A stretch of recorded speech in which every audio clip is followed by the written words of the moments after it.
Hey guys, welcome back to almostinevitable.com. My name is still PK and I make WordPress tutorials for website developers and designers. Designers and developers. That's why I say. Alright, so we are back into lesson 4 of Practical CSS. And today we're going to be talking about the box.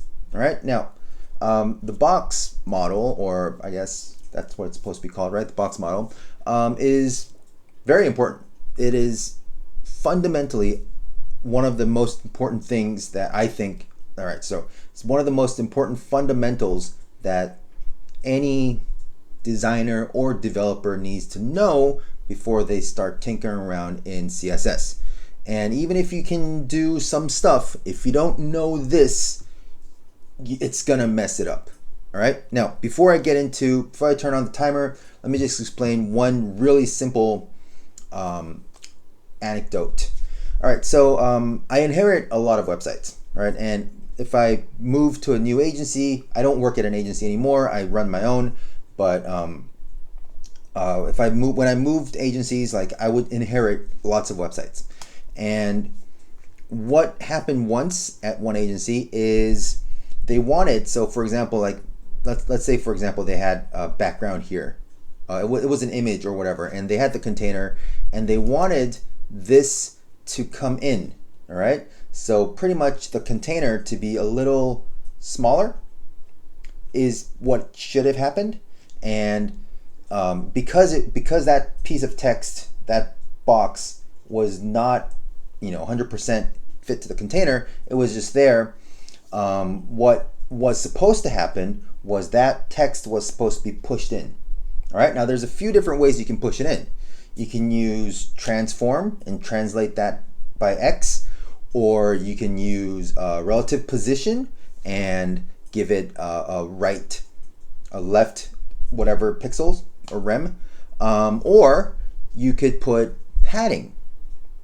All right, but what this person did was they used margin. All right, now that causes a huge problem because margin is outside the box, which means if the box is 100% certain size, then if it's outside the box, then it pushes this whole thing to the right. All right, that means the website will start jiggling side to side. And that happened. All right, so I took out the margin, I put it in as a padding. Now we'll talk about this because we're going to be talking about the box model. But that was a basic, such a fundamental thing, like the most basic thing you need to know if you're going to be putting in any numbers for any web development, so, or web styling, that is technically. So that was just wrong. That person was objectively wrong and embarrassingly ill-informed. Like you can't just do any kind of Machiavellian way trying to make it move, and just because it works, just because it has moved, you're like, I'm so good. You can't do that. All right, so, and like I said, there's like even moving that text there, 3 different ways that it could have been done sort of properly without breaking anything. One way, the best way to do it without ruining anything else, would be the padding. That person decided to choose margin, which looks like it worked, but it actually broke the website. So very important fundamentals. Okay, so let's get into this. This talked about 4 minutes just to talk about that example and why this is so important. And if you already understood all that, then you're pretty good. All right, so let's start this 13-minute, 13-second timer, and here we go. All right, so here we're gonna add some. No, you know what? We don't even need to add. Oh well, I will. Okay, so we're gonna add some divs. All right, let's add column 2. That gives me 1/2. Gives me, you can't actually have an over. You can actually have fractions. So the best you can do is just an underscore or a hyphen. That's what I do. For me, that means 1/2. Okay, and that means half column. All right. So yeah, let's start with that. And I don't know if the keyboard sounds different. I'm using a different keyboard right now. I actually got some keycaps, so I put them in. So it's a different keyboard. I always have a blank keyboard, but right now I bought some yellow and white keycaps. So that's not important though. Okay, we're gonna take out the max width because that's not important. All right, there we go. That's good, and that's good. So that should look like that. There we go. All right, so if we look at the inspector, I will drop this to the bottom. All right, if we look at the inspector, you will see that column 1/2 is with 50%, right? So where do I get this? Remember in lesson 1, I talked about loading some extra framework file. Like this is one of the files that I use. So it's just easy for me to do that. Okay, it's like my own small little bootstrap. Okay, so let's play around with this. All right, now let's give this a name. All right, box. box. All right, so let's style box. All right, now this is gonna be, let's give it a let's start with, you need to actually start with the box size, but all right, so I'll give this a border and give it 1 pixel. Let's use red, and style is solid. All right, so this can be actually split up into border width, border color, and border style. We normally put them all together. The order does not matter. So now, there we go. We have a box that we can actually see. All right, now, if you look at the inspector here, you'll see padding is here, border is there, margins outside. Okay. These colors are Firefox colors, so if you are using Chrome, you'll see that it's a little different, but I'm used to Firefox colors, so that's what it is for me. Now, what I'm going to do is I'm going to start adding some values here and there to padding and the margin, all right? And you will see where that is applied and how it works, okay? Now, let's start by adding some padding, okay? That rhymes. All right, padding, let's try 60 pixels. Okay. So as you can see, that thing has become larger, right? It's become larger. Okay, so see, that is 100%, right? That is 100%.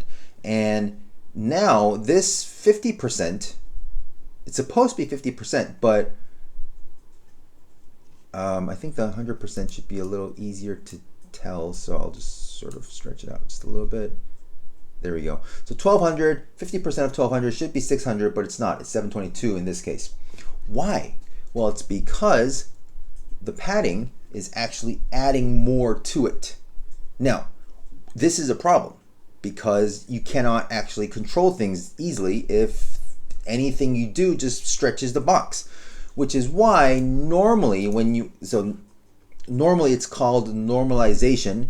It's resetting all the values so it's easier to develop on, okay? And normally all the divs are given this box sizing border box, okay?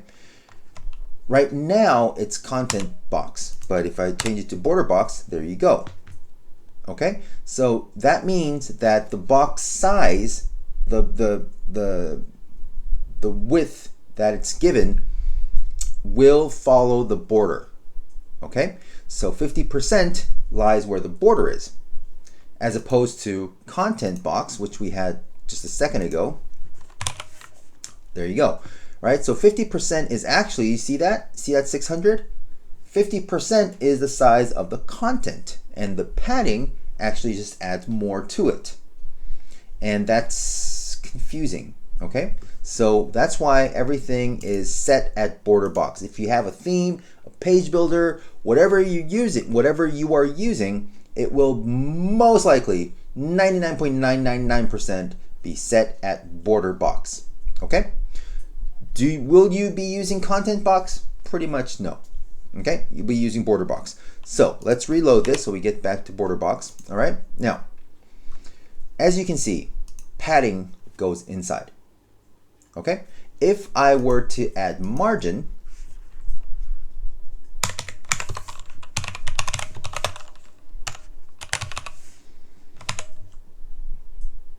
see, I should really pay for Sublime. I've been using this for so long, but I just click on cancel all the time, and I just don't. I will.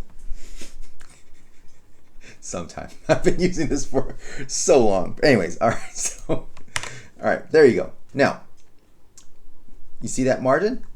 Yeah. All right. So what's happening here is same thing as the box you see here, right? The padding is 3 rem in this case. Border is 1 pixel. Margin is 60. Now margin is outside and it pushes everything out. Okay? That means if somebody were to, for example, let's do that, right? If somebody saw this and they said, somebody said, all right, this H1, I think this text should go in by that much. All right, so what you're doing, for example, is margin left 3 rem, then it looks like it's there, right? It looks okay. However, that will break things if this is 100%. Okay, I'll show you. Let's change this to 1/1. We don't actually even need 1/1. So there you go. All right, now you can see that's the container. Do you see that? Do you see that dotted line that goes down to the side? Dotted line. Oh yeah, I should actually take that out. So margin left padding. I'll make this 0 for now and refresh this. All right. So if you look at this, the container on the right end of the div, you see the line and the red box sticking out past the dotted line that you see here. That's because you use margin. All right, you shouldn't be using margin. This should actually be padding. Okay, so it should be something like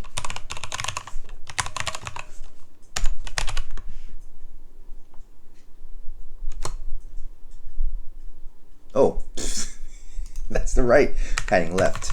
Sorry. Like that. All right. Now, if you have backgrounds or if you have a border that you need to do, then you're going to have to move things a little more clever. Okay.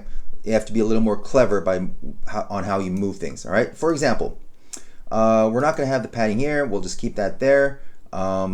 Now this is set to 100%. There's nothing there. All right, so if we change this guy, then that 100% is now the new reality, the smaller. Oh. Yeah, I forgot to add box sizing, border box, there we go. Now that is because this has nothing. You know what? I should actually add border box to all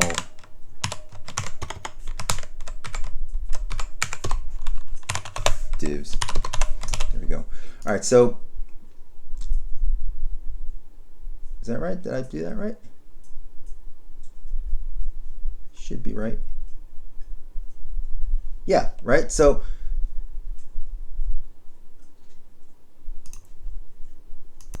it's so hard to tell. It's right, but I can't, it's hard to tell, right? So you can see that it's 1140 and it's not 1200, right? The whole thing, as you can see in the tip, the little pop-up that shows there, you can see that the whole thing is 1200. So that is where the container starts. Let's give this a background so it's easier to tell. All right, background color light blue. As you can see, yeah. All right, see? Okay, cool. So that's how that works. If you have, and like I said, all the page builders have border box set up already. So by default, you should know that padding is inside. It pushes the content inside, and margin is outside. Okay, and it pushes thing past the line sometimes, because if the size has a certain size, if the box has a certain size, then that's what's going to happen. Okay, so just to recap, that's padding is inside, border is the line, margin is outside, and oh yeah, one more thing. Oh, cool. You see margin top and bottom for the paragraph. I'll show you something important that a lot of people didn't know, or yeah. Okay. Do you see that? All right. So look at that space right there. Okay, I'm gonna move my mouse over one paragraph to the other paragraph. Okay, see that? They collapse. Margins, if they're with siblings and if it's vertical margin, they will overlap. All right, it's called margin collapse or whatever. So that's how you actually can get really good paragraph typography settings. Okay, because you don't want two rem, like one rem between paragraphs, and then just the top of the paragraph there's only one rem, bottom only one rem. You can't see then, right? So that's why it has margin collapse like that, so then it's consistent. Now of course it takes the larger one, so if you are using an H1 for example that has larger margins on the bottom and the paragraph underneath it has smaller margin on top, still going to be overlap, and the H1 margin, which is larger, is going to push the paragraph down. Okay, all right, so I think that sort of explained everything about the box model, margin, padding, and margin, border, and padding. Of course, you can change the size of the borders. Feel free to play around with that, and you'll see how that works. And I think that's about it, right? Cool. This has been a pretty long one, I guess, 17 minutes, 17 and a half minutes. So I will see you in the next lesson. Bye-bye.